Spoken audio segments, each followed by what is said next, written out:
So I'm just going to hand on this 15 traits here we put together of unstoppable people, because these are things that will affect our emotions. These are the way by which we direct our emotions to be positive and to be such that will help us in the direction, in the process of being financially empowered, in the direction of growing our money, right? The first one is to say that we believe in ourselves. If you don't believe in yourself, your emotions will be negative. You have to believe in yourself.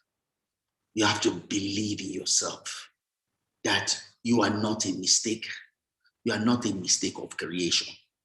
You were created intentionally to fulfill purpose. You have been given the life you have been given because you can handle it. And not just that you can handle it, you can handle it very well in such a way that you will excel and you'll be desirable. You will make a difference. You will affect your generation. There's no one like you. You have been made specially to fulfill purpose and to make a difference in your generation. You are desirable. You are a rare species. You can make it, and you have everything that you need to make it. You don't need any destiny helper. You don't need any other person to make it. You came fully loaded to fulfill destiny. Unless you believe that, you're going to have problems with your emotions as far as making money is concerned. The next thing, you need to have a clear vision. You have to see the vision of your tomorrow, right? At the end of this year, where do you want to be? In 5 years' time, where do you want to be? In 10 years' time, where do you want to be? In 15 years' time, where do you want to be? In 20 years' time, where do you want to be? At the end of your journey in this life, on your deathbed, what is it that you want to have achieved? What do you want people to say about you? What kind of a person do you want to be by that time? What kind of a relationship do you want to have with the important people in your life? Your parents, your children, your siblings, your community. What is the mark you want to leave in this life when you pass on? You need to have a clear vision around that. And that needs to drive your everyday decision, because you need to start from today to work towards that, right? So you need to take action. It's not enough to just have a clear vision, right? Don't forget I said, your emotions or your feelings are affected by the way you think and what you do, right? You need to take actions in the direction that you want to go. When you do that, the emotions and your thoughts will align, right? So, and life is going to happen to you, right? Life is going to happen. The other day, last week, I was just sharing about someone raising a prayer point that your year will be easy. That's stupid. That's not a prayer point. That's a curse, right? If your year is easy, you're going to die. You will not be able to evolve. We need difficulty to grow muscles. We need difficulty to force us to evolve, to become stronger, right? If all you have is easy, you're not going to have any experience. You're not going to grow muscles. You're not going to grow the strength that you need for what is going to hit you, right? There are difficulties that are ordained for your life. What you need to pray for is not pray those difficulties away. Rather, you want to pray for the strength to be able to handle them. The strength to be able to handle them and excel, because your promotion is tied to your handling and excelling, right? Life is not for avoiding. Life is for living true, living true, living true, living true. You want to face life because your conquering is what prepares you for the next level that you're supposed to go. If you don't conquer, you cannot be promoted, right? Life is about promotion. Life is about having challenges, conquering, and promotion. Every promotion takes you to another level for more difficult challenges, because you are expected to have built strength for that new level, right? And you have to be self-aware, right? You have to know yourself. You have to know your strengths, your weaknesses, so that you can know how to be able to use your strength to excel and how to defend yourself in the place of your weaknesses, right?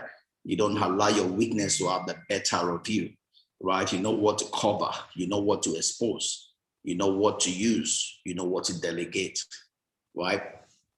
You have to be balanced, right? You don't want anything you do to have a control over your life. You want to do everything in the right proportion. I mean, this week starting tomorrow, we'll be at our prayer meetings.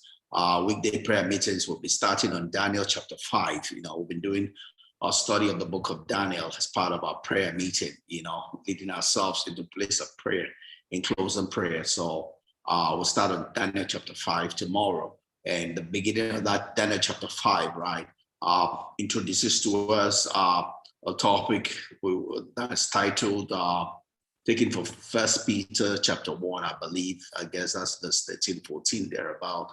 Talks about the need to guide the loins of your mind, right? Guide the loins of your mind, right? That's what it means to be balanced. You keep your mind under control. You don't allow your mind to run riot on you, right? It's called also what you call circumcision, right? Apostle Paul in Ephesians chapter 6, I believe verse 14, talks about the need to guide your loins with the belt of truth, right? You keep everything, you keep it into place, right? Don't let your mind run riot on you, right? You have to be willing and able to adapt to change. You don't allow change to have the better of you. Change is the constant thing in life. Change will happen.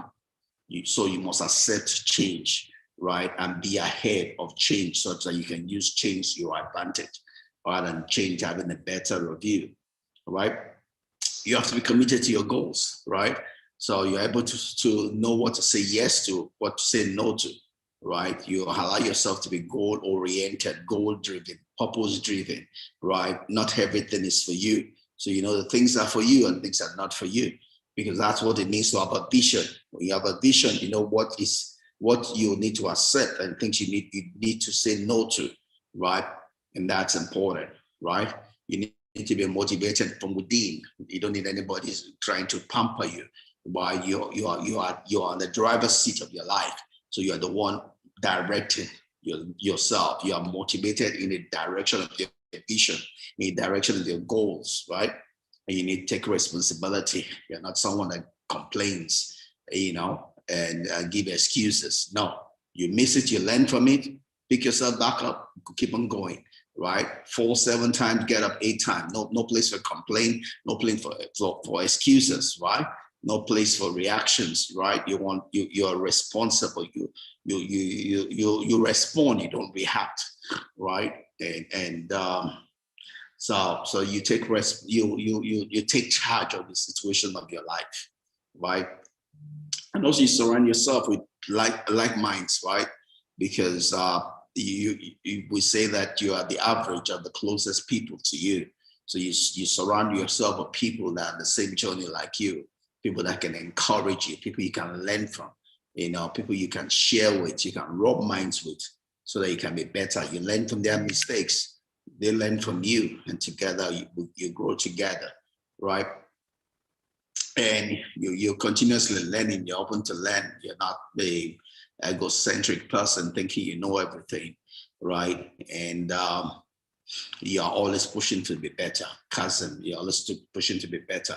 And nothing is ever good enough. For as long as we're here, we keep on pushing to be better. You have the Michelangelo spirit, who on his dying bed said he's still learning, right? With all that he did, with all that he achieved, he was still learning, right?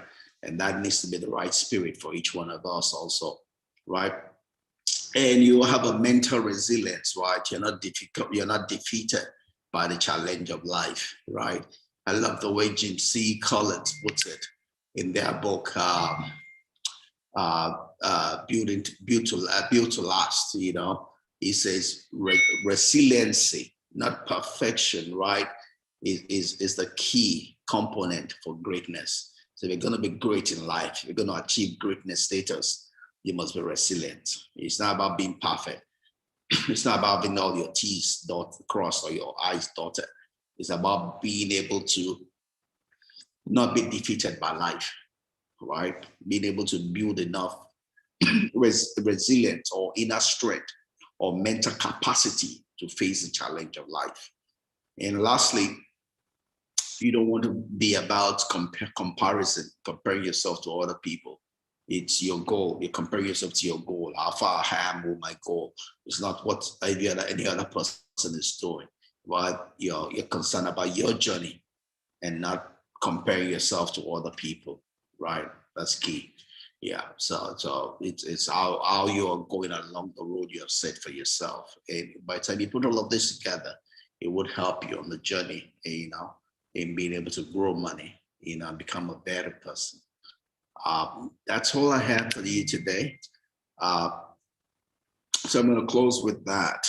And since I don't have any of my people here, I'm going to shut this down here and see you next week. We'll talk about how emotions affect our enjoying money. That's an easy one, right? Yeah, because enjoyment is an emotional thing. So we'll talk about that next week. All righty. Have a great week ahead. God bless you. Bye bye.